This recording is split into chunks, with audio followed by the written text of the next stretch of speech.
to.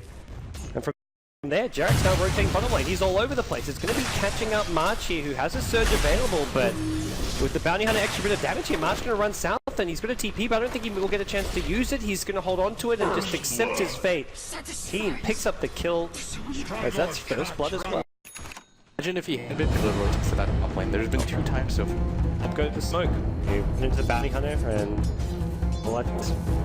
Just a down.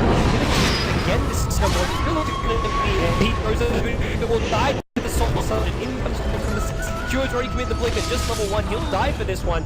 As Bounty Hunter picks up the kill, Jarek's for a second on Nuts to get the clips back on Visage. Never gonna die to the Disruptor. Meanwhile, Nuts dead as well. Oh man, that is just so much golden experience going the way of kill. Has track available. There's no Sonic Wave. That's the other bad thing for QO after that last fight, is it did put Sonic Wave on the big slow down. Turns Dragon Slave stun as well. MP will get the kill for Jerax, but did pay for it with his life. Meanwhile, Rex is not going to go to kill MP. Suicide killed the Bounty Hunter. Now they're going to go into Nut. Here it starts for the Sunbeam. Zombies kicking out a little bit. Just another glimpse back. And he is done for as he loses the mills as well.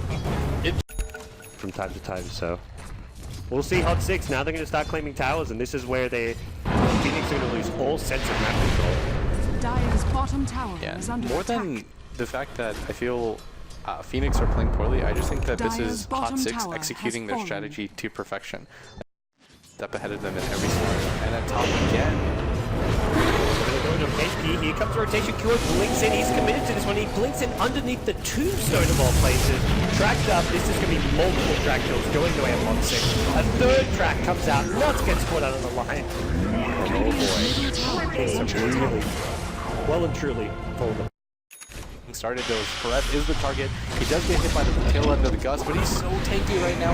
Another track goes down. Jerax is getting hit. He's quite fighting on the tombstone again. They can't even find a kill for themselves. They're just throwing bodies at MVP.HOT6, and this almost to me looks like time to call GG, and they will. Got the ball rolling early, and they just never let go of it. Like, they had so many things go right for them. QO loses his career, then they go top. The beautiful rotation by both supports, the outplay at bottom from March. It felt like things just kind of collapsed from the get-go, and they were never able to get back into the game. Well, we're rejoined by Zayuri and Purge, one of our faster games here at the qualifiers. Wow, that was all Jerax, honestly. Jerax set up so much. Courier snipe, started getting kills, pressured March, and from the first March kill, they were able to get a second, a third. Then he moved top. I mean, he had a drums and a phase. He became a core bounty hunter. He could have done whatever he wanted to.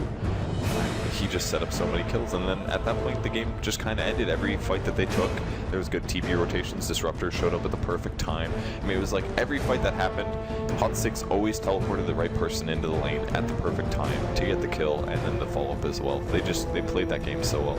The only person that wasn't glaringly positive was MP, but he still got a lot of really good kills on supports in the mid to late game.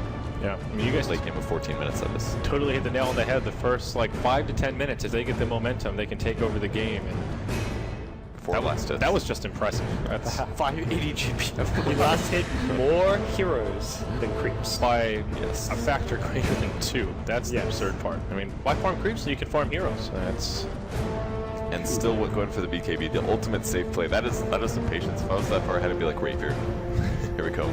Dagon, dude, come on, take the burst damage.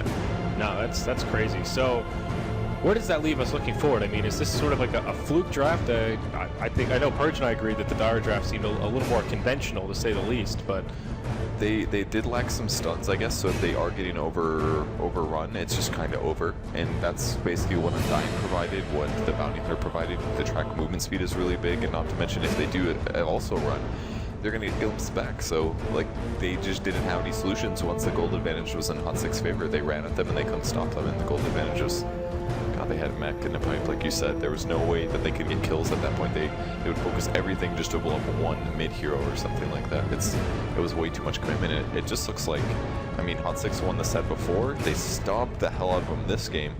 It's very minor, but I think it's a support play that Jerax just did too much that game. Yeah.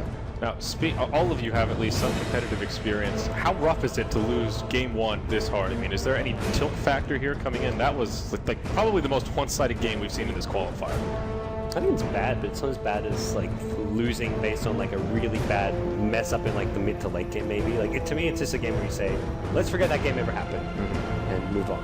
Yeah, I mean, it's easy to understand how it balled out of control, but what do you think, Blitz? Give me that look.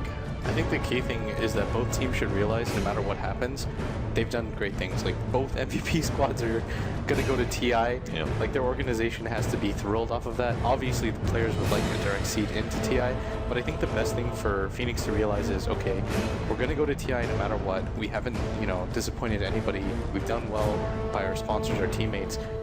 Let's just play a little bit more loose, not tilt so hard, because I think what happened right there was that MVP.Phoenix kind of realized the stakes. They made uncharacteristic plays left and right. Like we talked about the courier snipe. If we're talking about it before the game, then I feel like every single player in the world knows that if you're playing a competitive game and there's a bounty on the other team, he's gonna try to snipe your courier. Like it's just what happens, and I feel like you have to kind of shore up those minor errors.